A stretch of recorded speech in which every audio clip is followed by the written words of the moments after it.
ಮುಂಚೆ ಏನಾಗಿತ್ತು, ನಮ್ಮ ದೇಶದಿಂದ ಯಾವುದೇ ಒಂದು ಗೂಡ್ಸು ಅಮೆರಿಕಕ್ಕೆ ಹೋದ್ರೆ 2-3% ನಾವು ಟ್ಯಾರಿಫ್ ಅನ್ನ ಕೊಡ್ತಾ ಇದ್ವಿ.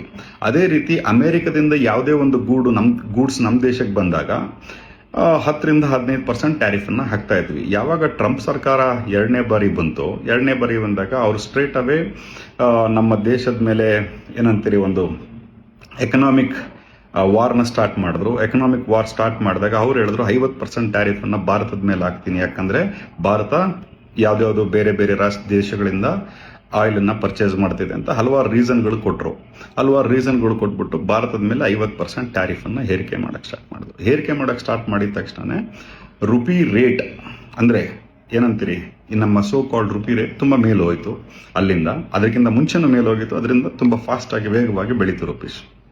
ಅದಾಗಿದ್ಮೇಲೆ ಭಾರತದ ಎಕ್ಸ್ಪೋರ್ಟ್ ಕಂಪ್ಲೀಟ್ ಆಗಿ ಆಲ್ಮೋಸ್ಟ್ ನಿಲ್ಲಾಯ್ತು ಅಮೆರಿಕಕ್ಕೆ. ಯಾಕಂದ್ರೆ ಇಡೀ ವರ್ಲ್ಡ್ ಒಳಗೆ America is the highest consuming country in the world.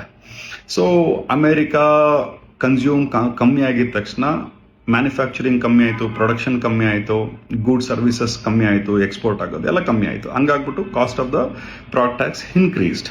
ಇಲ್ಲಿ ಆಗಿರೋ ವಿಚಾರ ಏನು ಅಂತಂದ್ರೆ, ಇವತ್ತು ನರೇಂದ್ರ ಮೋದಿ ಮುಂದೆ ಏನೋ ಒಂದು ದೊಡ್ಡ ಯುದ್ಧವನ್ನ ಗೆದ್ದು ಏನೋ ದೇಶಕ್ಕೆ ಏನೋ ಒಂದು ಉಡುಗೊರೆ ಕೊಟ್ಟಿದಾರ ನಂತರ ಒಂದು ಭಾರತೀಯ ಜನತಾ ಪಾರ್ಟಿ ಆಗಿರ್ಬೋದು, ಇಲ್ಲ ನರೇಂದ್ರ ಮೋದಿ ನೇತೃತ್ವದ ಸರ್ಕಾರ ಆಗಿರ್ಬೋದು, ಏನು ಜನರ ಮುಂದೆ ಸುಳ್ಳು ಹೇಳ್ತೋ, ಈ ಮಾಧ್ಯಮಗಳನ್ನ ಇಟ್ಕೊಂಡು ಸುಳ್ಳು ಹೇಳ್ತಾ ಇದಾವಲ್ಲ, ಇದನ್ನ ಸ್ವಲ್ಪ ವಿವರಣವಾಗಿ ತಮ್ಗೆ ಹೇಳೋದಕ್ಕೆ ಇಚ್ಛೆ ಪಡ್ತೀನಿ. ಮುಂಚೆ ನಾನು ಹೇಳ್ದಂಗೆ ನಮ್ಮಿಂದ ಹೋಗುವಂತ ಗೂಡ್ಸ್ಗಳಿಗೆ 2-3% ಅನ್ನ ನಾವು ಚಾರ್ಜ್ ಮಾಡ್ತಾ ಇದ್ರೆ, ಅಲ್ಲಿಂದ ಬರುವಂತ ಗೂಡ್ಸ್ಗಳಿಗೆ 10-15% ನಾವು ಟ್ಯಾರಿಫ್ ಅಂದ್ರೆ ಟ್ಯಾಕ್ಸ್ಗಳನ್ನ ಹಾಕ್ತಾ ಇದ್ವಿ. ಈಗೇನಾಗಿದೆ, ಅಲ್ಲಿಂದ ಬರುವಂತ ಗೂಡ್ಸ್ ಅಂದ್ರೆ ಅಲ್ಲಿಂದ ನಾವೇನು ಇಂಪೋರ್ಟ್ ಮಾಡ್ಕೊಳ್ತೀವಿ ಆ ಗೂಡ್ಸ್ಗೆ literally almost you can say 0% tax. ನಮ್ಮಿಂದ ಅಲ್ಲಿ ಹೋಗುವಂತ ಪ್ರಾಡಕ್ಟ್ ರೇಟಿಗೆ 18% ಅಂತೇಳಿ ಅವರು ಟ್ಯಾರಿಫ್ ರೇಟನ್ನು ಹೇಳಿದ್ದಾರೆ. ಇದು ಏನು ಅಂತಂದ್ರೆ, ನಿನ್ನೆ ಒಂದು ಮಾರ್ಕೆಟ್ ಒಳಗಡೆ 50% 18% ಇಳಿಸ್ಬಿಟ್ರು ಅಮೆರಿಕ, ಮೋದಿಯವ್ರಿಗೆ ಎದುರುಕೊಂಡು, ಇಲ್ಲ ಮೋದಿಯವ್ರ ಮಾತು ಕೇಳ್ಕೊಂಡು ಅಂತೇಳಿ ಬಹಳಷ್ಟು ಜನ ಸೋ ಕಾಲ್ಡ್ ಭಕ್ತರುಗಳು, ಅಂಧಭಕ್ತರುಗಳು, ಅದಾಗಿದ್ಮೇಲೆ ಸೋ ಕಾಲ್ಡ್ ಮೀಡಿಯಾದ ದಿಗ್ಗಜರು ಇದ್ರ ಬಗ್ಗೆ ಎಲ್ಲ ಮಾತಾಡೋದಕ್ಕೆ ಸ್ಟಾರ್ಟ್ ಮಾಡಿದ್ರು. ಹಂಗಾಗ್ಬಿಟ್ಟು ಮಾರ್ಕೆಟ್ ಒಳಗೆ ಒಂದು ಸ್ಪೆಕ್ಯುಲೇಷನ್ ಕ್ರಿಯೇಟ್ ಆಯಿತು. ಸಡನ್ ಆಗಿ ಸೆನ್ಸೆಕ್ಸ್ ವಾಸ್ ಆಲ್ಮೋಸ್ಟ್ 2000 ಪಾಯಿಂಟ್ ನೆನ್ನೆ ಜಾಸ್ತಿ ಆಗೋದಕ್ಕೆ ಸ್ಟಾರ್ಟ್ ಆಯ್ತು. ಸೊ ಹಂಗಾಗಿ ಬಹಳಷ್ಟು ಜನ ಸಿಲ್ವರ್, ಗೋಲ್ಡ್ ಅಲ್ಲಾಗಿರ್ಬೋದು, ಬೇರೆ ಬೇರೆ ಕಮೋಡಿಟಿಗಳಾಗಿರ್ಬೋದು,